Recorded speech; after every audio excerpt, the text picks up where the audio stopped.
பத்மயோகம் என்றால் என்ன? பத்மயோகம் என்பது இந்து ஜோதிடத்தில் ஒரு மிக முக்கியமான, அதிர்ஷ்டம் தரும் யோகம் ஆகும்.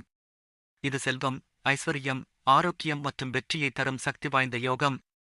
இந்த யோகத்தில் பிறந்தவர்கள் அல்லது இந்த யோக நாளில் விரதம் மற்றும் பூஜை செய்யும்பவர்கள் மிகுந்த புண்ணியம் பெறுவார்கள்.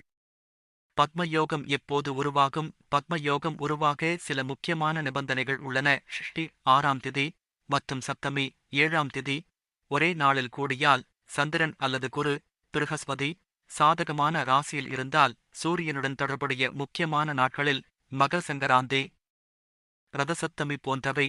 இந்த யோகம் அமைந்தால் பத்மயோகத்தின் மகத்துவம். இந்த யோகத்தில் சூரியனுக்கு ஆர்த்தக்கியம், தண்ணீர் சமர்ப்பித்தல் செலுத்தினால் ஆரோக்கியம், நீண்ட ஆயுள் மற்றும் செல்வம் கிடைக்கும்.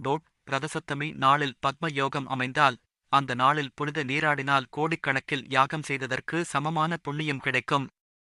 திருமணம், வீட்டில் குடியேற்றம், முக்கியமான செயல்கள் இந்த யோக நாளில் செய்தால் மிகுந்த ஆதாயம் தரும்.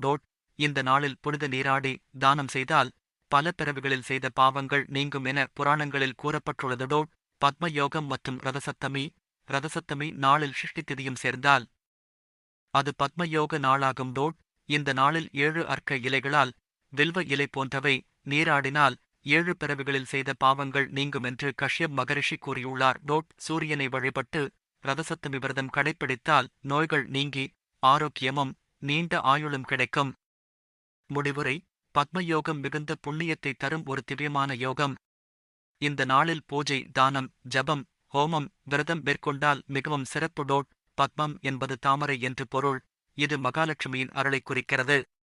எனவே பத்மயோக நாளில் பக்தியுடன் வழிபாடு செய்தால் செல்வம், ஆரோக்கியம், ஆனந்தம் பெருகும்.